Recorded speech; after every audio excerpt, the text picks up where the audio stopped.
тамошобинони азиз, инҷо сосиска в тесте омода карда истодам. Хамири универсал никати.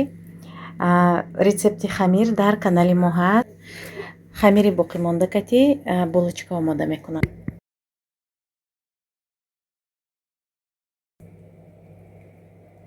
Амина, Амин. Инҷо духтаро сосиска дар расстойка истод 180 мепазем.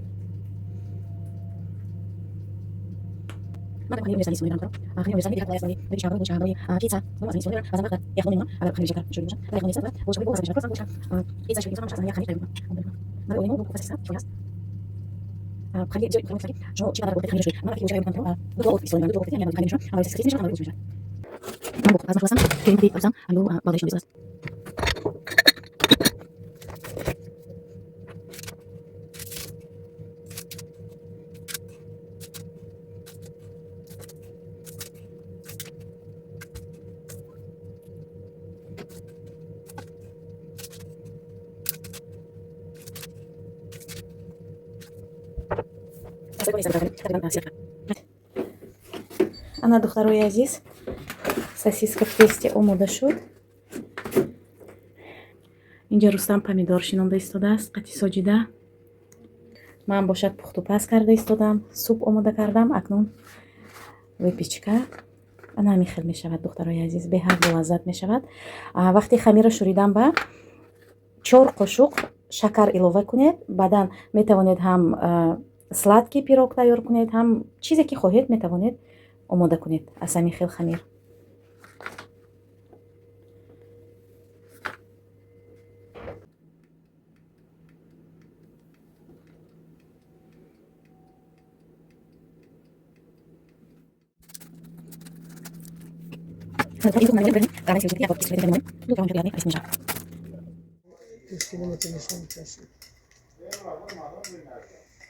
Цветок никуда не посадили, вон ты будешь, сейчас будем думать. Ага.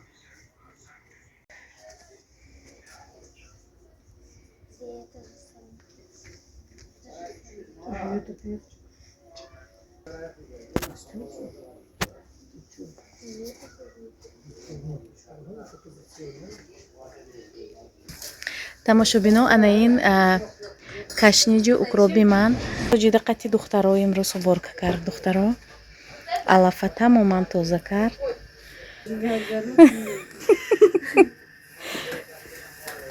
Так, ина духтаро биогумус аз магнит харидорӣ мекунед. 1 литр 99 рубл.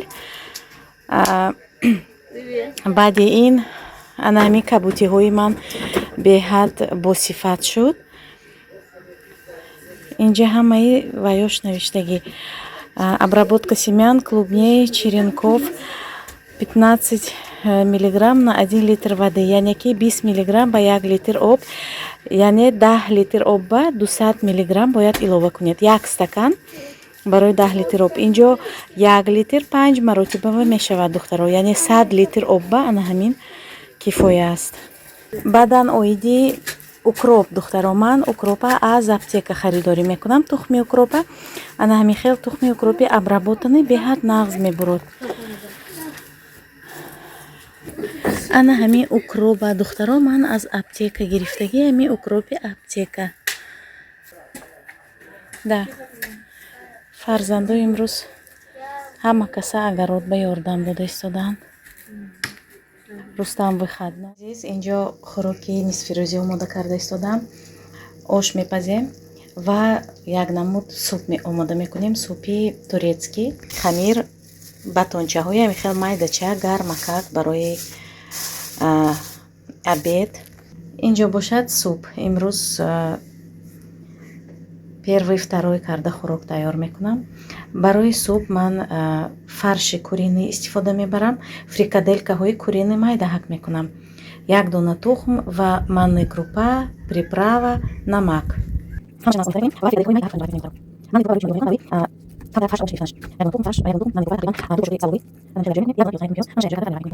барои ин ба мо 2 дона тухм лозим аст, 2 қошуқ орд, биринҷ ва сливочный масло.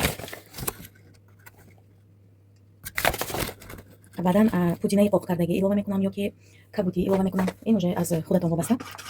ман ин супро бисёртар вақте ки фарзандои ман касал мешаванд тайёр мекунам, вақте ки ротавирус ё ки грипп мешаванд бисёртар тайёр мекунам, барои он ки пудина аз организми мо ҳамаи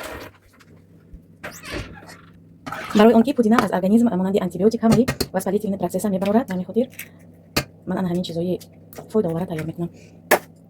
ин монанди медонед худо мо дар тоҷико як намуд мастова ё ки як намуд хӯроки дар даруни об танҳо биринҷа мепазӣ ва баъд чаккакати ё ки кефиркати истеъмол мекунед. инам монанди ана ҳамун ман аз интернет рецепташа дидаги ҳастам. Як маротиба тайёр кардам, барои фарзандонам беҳад писанд омад ва ин хотир доимо тайёр мекунам. акнун оби ё ки гарм ё ки ҷӯшомадагӣ ё оби хунук илова мекунем ва камтарак биринҷ илова мекунем ва дар газ мепазем, дар алоби баланд доимо ана михел.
хӯроки мо омода шуд. Инҷо салат тайёр кардам, зелени агароти худомокатӣ, пиёзи деҳқонӣ, хлеби гармак тайёр кардам, чӣ хеле ки дидед, батон. инҷо макарон палов тайёр. инҷо бошад йогуртовый суп. ба мо иштиҳои таом, ба шумо низ агар хӯрок истеъмол карда истода бошед. дар ҳамин ҷо духтарои азиз, влоги имрӯзаи мо ба охир мерасад. То наворҳои оянда, онҳое ки то ҳол дар ширкати бонуфузи атомӣ номнавис нестанд, марҳамат ба командаи ман. саломат бошед, сарбаланд бошед. духтарои азиз, рӯзи ҳамагитон ба хайр бошад. имрӯз розыгриши командаи сарвинозу мегузаронем. чун ҳар вақта 10 то тӯҳфа гузоштагӣ ҳозир сар мекунем. так розыгриш ба 32 нафар иштирок кардагӣ ҳастанд. розыгриши тариқи рандом мегузаронем. так сбросить рақами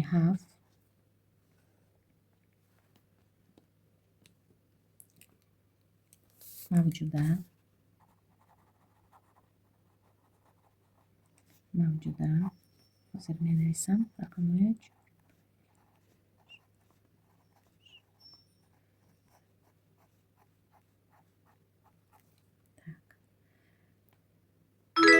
рақами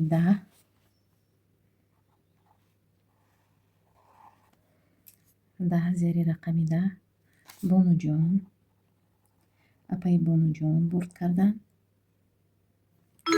рақами 20 зульфияхон бурд кардан.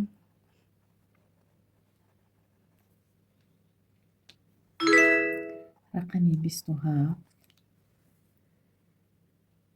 ашурҷон, апаи ашурҷон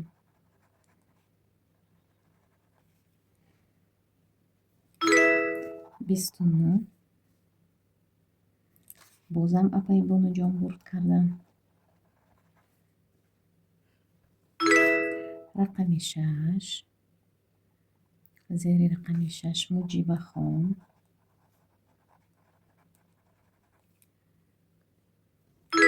рақами 18. мавҷуда бурд кардан апаи мавҷуда. рақами 3. бозам муҷиба ва рақами 22. апаи рисолатҷон.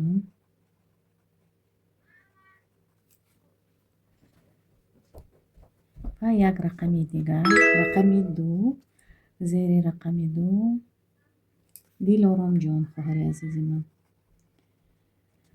ана духтарои азиз, 10 нафар онҳое ки бурд кардан табрик мекунем. Онҳое ки бурд накарданд иншоалло дафъаи оянда ҳамаатон бурд мекунед. Саломат бошед.